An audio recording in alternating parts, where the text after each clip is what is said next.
जय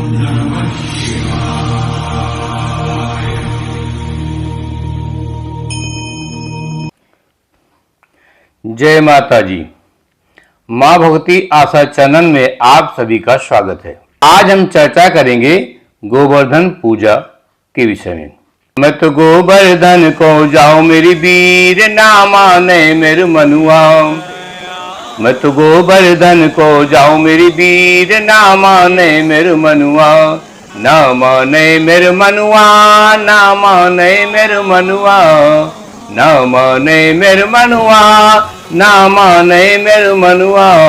मैं तो गोवर्धन को जाऊं मेरी वीर, ना माने मेरे मनुआ। कार्तिक मास की शुक्ल पक्ष की प्रतिपदा को गोवर्धन उत्सव मनाया जाता है। इस वर्ष गोवर्धन कार्तिक माह के शुक्ल पक्ष की प्रतिपदा तिथि में 14 नवंबर को मनाया जाएगा। इस दिन बलि पूजा, अन्नकूट, माघपाली आदि उत्सव भी संपन्न होते हैं। ये ब्रजवासियों का मुख्य त्योहार है। अन्नकूट या गोवर्धन पूजा भगवान कृष्ण के अवतार के बाद द्वापर युग से प्रारंभ हुई थी। गाय, बैल आदि पशुओं को स्नान करा करके फूलमाला, धूप, चंदना से उनका पूजन किया जाता है। गायों को मिठाई खिलाकर उनकी आरती उतारी जाती है तथा प्रदक्षिणा की जाती है। गोबर से गोवर्धन पर्वत बना करके जल, मौली, रोली, चावल, फूल, दही तथा दीपक जला करके पूजा करना चाहिए तथा उनकी परिक्रमा लगाना चाहिए। इसकी कथा इस प्रकार से है। प्राचीन काल में दीपावली के दूसरे दिन भारत में और विशेषकर ब्रजमंडल में इंद्र की पूजा हुआ करती थी।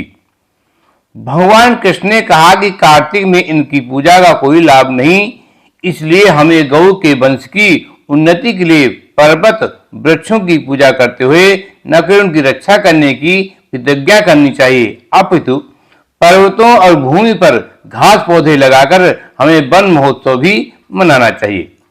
इसके सिवा हमें सदैव गोबर को ईश्वर के रूप में पूजा करते हुए उसे कदापि नहीं जलाना चाहिए।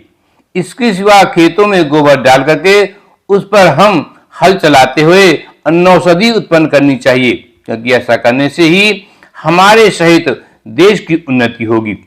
भगवान श्री कृष्ण के ऐसे उपदेश देने के पश्चात लोगों ने जो ही पर्वत, वन और गोबर की पूजा प्रारंभ की तो इंद्र ने कुपित होकर के 7 दिन की अकिल झड़ी लगा दी, परंतु श्री कृष्ण ने गोवर्धन पर्वत को अपनी छोटी उंगली पर उठा करके ब्रज को बचा लिया और इंद्र को लज्जित होने के पश्चात उनसे क्षमा याचना करनी पड़ी। इस वीडियो को देखने के लिए आप सबका धन्यवाद।